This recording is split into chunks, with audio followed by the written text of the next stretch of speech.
Hello everyone, this is Defense Politics Asia, and these few days there is some, of course, big news. There's this rumor, right, going around that United States could potentially cut off access to Starlink for Ukraine if Ukraine continue to be defiant to United States. Of course, this is if you really want to think United States as really adversarial to Ukraine and really want to force surrender, from the Ukraine to Russia, then I think that makes logical sense. However, we do have Elon Musk, reacting to it. First, because the article or this rumor come from Reuters, and the Reuters say that based from statements from their sources, which is unidentified, which I have to say again, I've said this for years, particularly during the YouTube era of DPA, because before that, DPA already exists. Never trust statements quoting undisclosed sources. As much as it sounds very exciting, insider information, typically 80% of the time is fake news. It's made up, or it's just the source, the person, the official that is working in these departments talking nonsense, talking about their own opinions rather than actually what is actually happening on the policy level. Reuters basically quoted unidentified sources and say that they are now threatening Ukraine by cutting off access to Starlink. They threaten to cut off if they refuse to sign the mineral deal. So this is becoming a kind of a joke, and Elon Musk basically say that no, this is false. Reuters is lying. They're second only to AP, which he calls the Associated Propaganda, as legacy news liar, which Musk say on X. I did retweet this, so you can check it out on DPA's Twitter. This say the London-based news agency. I didn't know Reuters is actually British, but citing unnamed sources claiming that US pressured Ukraine by linking Musk's own Starlink access a deal requiring Kiev to cede half of its revenue from minerals, gas, oil infrastructure. Clearly, this is believable actually. I mean, it's hard to tell. There's a possibility that this is mentioned somewhat. I mean, maybe Elon Musk do not know, but it might be threatened from the US officials that no, Elon Musk is not consulted on, because there is no reasons for Elon Musk to be brought into these negotiations, and the Americans could potentially twist the arms of the Ukrainians in any way possible. So that is a possibility. And Poland reacted. The deputy prime minister revealed that Poland actually purchased and covered the cost of the Starlinks that is operating for Ukraine. So he said that I can't imagine someone could decide to terminate a business contract for a commercial service to which Poland is a party. So said Gałkowski. So basically, the Europeans did try to want to create an alternative to the Starlink satellite communication system. So this is so-called Ukraine and its allies aim to create. Said by the commander of the Ukraine's unmanned system forces, Vadim Sukharevsky. However, he acknowledged that there's currently no real alternative to Starlink, which provides the strategic advantage to the Ukrainian defense forces against Russia. And so this is of course weird, because which also means that the Ukrainians and its allies, basically the Europeans, are distrustful of the Americans, and which is why they are talking about creating an alternative to Starlink satellite. And this is definitely a continuation of a possible independent European movement, among the governments to move away from the influence of the Americans. And meanwhile, on the United Nations side, the United States have proposed a resolution which is differs from the one led by the Europeans and Ukraine. So there is actually now two UN resolutions is going to be proposed on the war anniversary, which is just tomorrow. And so this came. So Marco Rubio, the Secretary of State for the United States, says that Donald Trump is committed to ending the Russian-Ukraine war and the resolution that leads to a lasting peace, not a temporary pause. So He said that this war has dragged on for too long and is a terrible cost to Ukraine and Russia. So United States proposed a simple historic resolution in the United Nations that we urge all member states to support in order to chart a path to peace. And he emphasized that resolution is consistent with Trump's view that UN should return to its core mission outlined in the UN Charter, which is to maintain international peace and security through peaceful settlements of dispute. If UN truly commits to its original purpose, we must acknowledge that while challenges may arise, the goal of lasting peace remains achievable through the support of this resolution. We affirm that this conflict is awful, and UN can help to end it, and the peace is possible. So this is the opportunity to build real momentum towards peace and urge all UN member states to join US in this solemn pursuit. So Ukraine Inform, which is the article, the writer, the article of this published article, said that the UNGA, the UN General Assembly, will consider at least 2 draft resolutions on the 3rd anniversary of the Russian war on Ukraine. One is supported by the group of nations, including Ukraine, and alternative American proposal, which is weird that in the article they say a group of democratic nations. Like, why do they have to add the word democratic in front of the nations? It's a bit weird. Then, so the US resolution will differ significantly from the version backed by so-called more than 50 countries, which is probably most Europeans. And so there will be a special session that will mark the 3rd anniversary. So I asked Grok on this. Because it's a bit hard to research, the Grok say that there is no actually reviewed disclosed version of this resolution that is proposed by the United States. But by the look of it, it seems like the resolution will not assign blame. So it will not say that, who is the aggressor. They will also not talk about territorial integrity. They simply talk about the war needs to end. Something simple. Something that, everyone should be able to say yes to. So that is the resolution. This is a stark, it is a real change in terms of the US foreign policy to really lead the world in a way that is more conciliatory. Yeah, something that, able to reconcile and to be able to communicate and talk, rather than using your UN as a weapon against one another. So this is the US is trying to take the lead to this new norm, new culture in the United Nations. I'm not sure if this is going to be successful because there's a lot of chihuahuas around the world. So we shall see how this will develop in the next 2 days. Let's see how this goes. If there's something interesting, I will report on it and update you guys. And finally, the United Kingdom has announced the largest sanction package against Russia. Of course, reading the headline almost make me roll my eyes, But anyway, the UK Foreign Secretary David Lammy, which is this guy here, announced this. And he said that this is also the time to turn the screws on Putin's Russia. Tomorrow, I plan to announce the largest package of sanctions against Russia since the early days of the war. And so, according to Ukraine Inform, again, this is the source of this article, say that the UK government imposed new sanctions on 3 Russian individuals and 2 legal entities, which includes the Deputy Minister of Defense, the son of former Prosecutor General, and the Director of the Federal Service for Technical and Export Control. And also on the Kirov Energomash plant and the Rosatom Additive Technologies.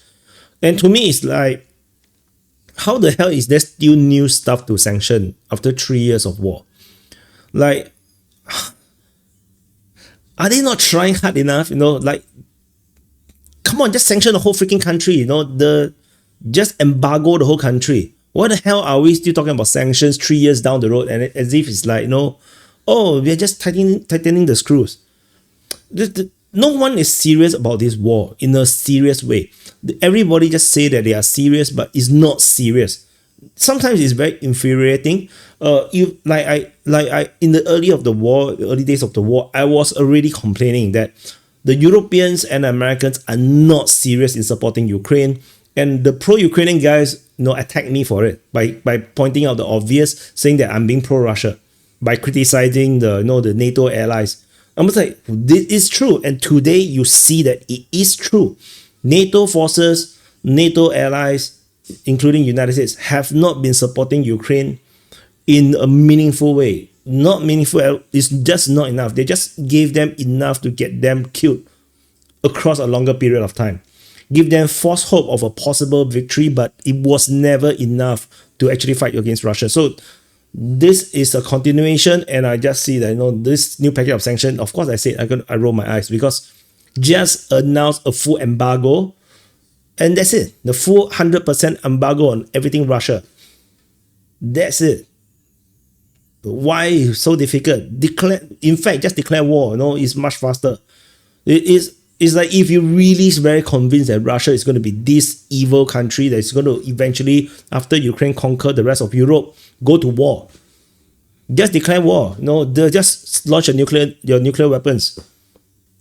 Why? Or do some nuclear tests. And bomb some unknown useless territory or in the ocean, and declares that you're ready to launch nuclear weapon within 72 hours if Russia do not withdraw from Ukraine, and just be serious about it. No one is serious. Everybody is just playing this game. And similarly, Russia is doing exactly the same thing. Russia is just playing a game, just dragging it out. And in the end, there's only one people that is actually losing: the Ukrainians. The Ukrainians are just losing.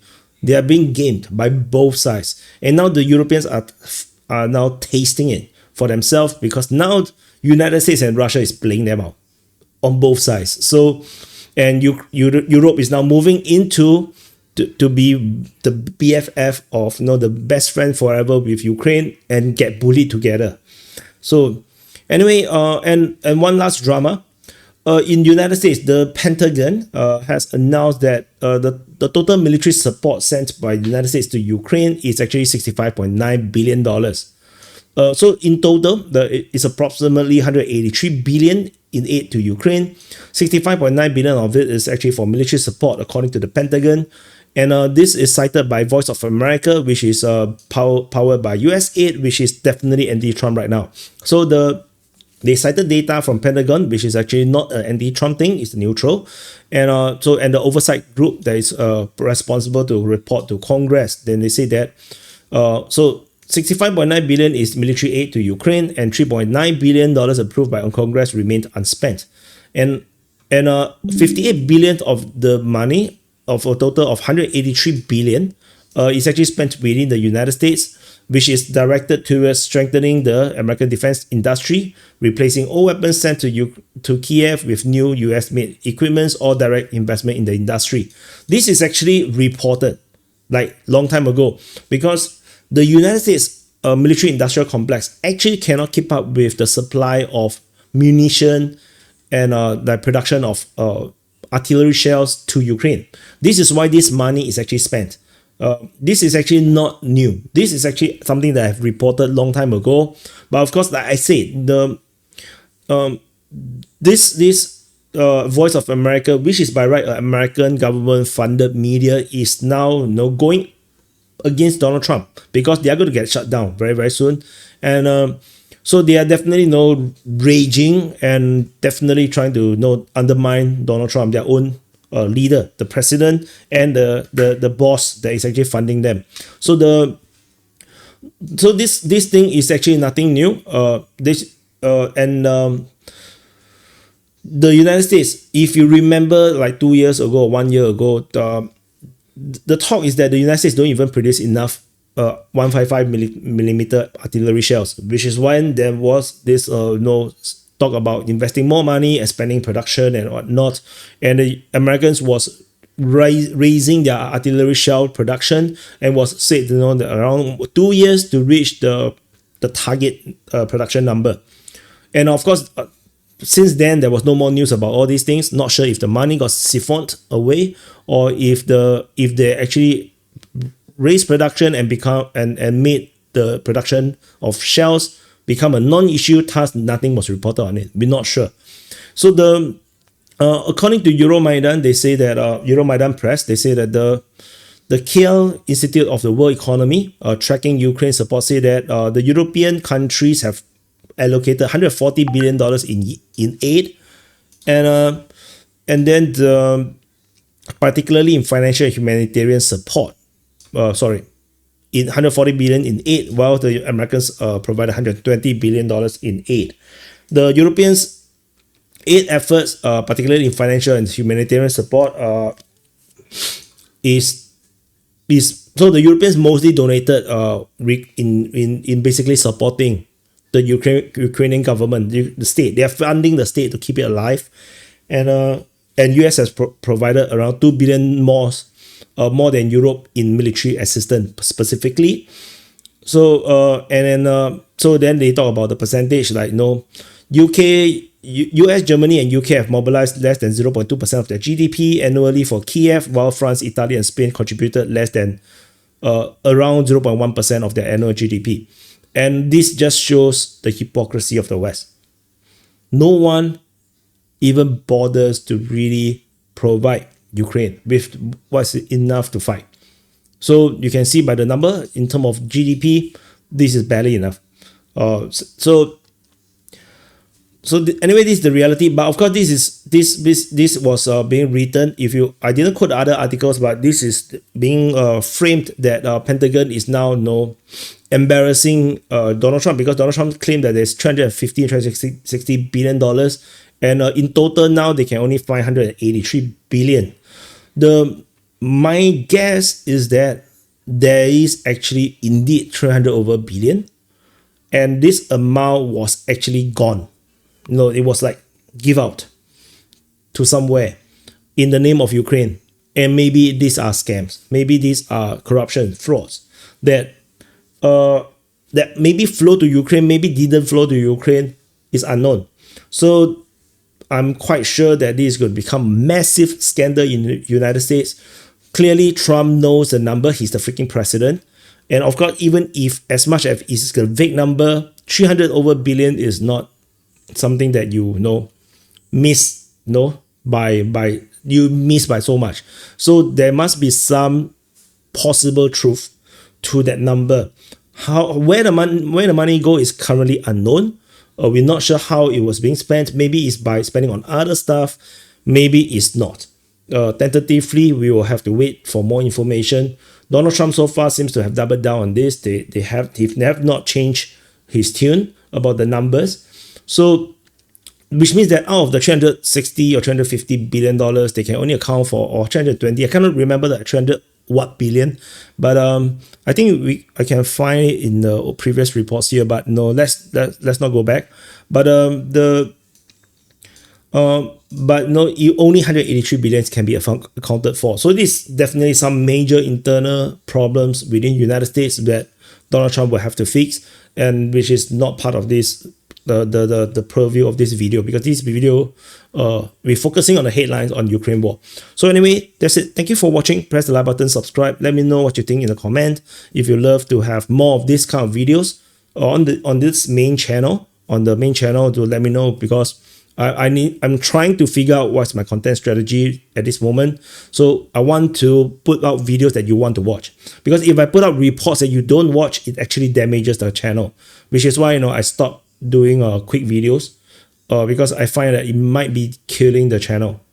I'm not sure. It's a hard thing to balance, but it's a problem that every YouTuber or YouTube channel have to face. Just like like my buddy over at History Legends, he does cover some quieter issues, like things in Africa, and the viewership is in contrast much lower, and it might be damaging to his algorithm as well. So, but we shall see how this goes. Thank you for watching. I'll see you guys in the next update.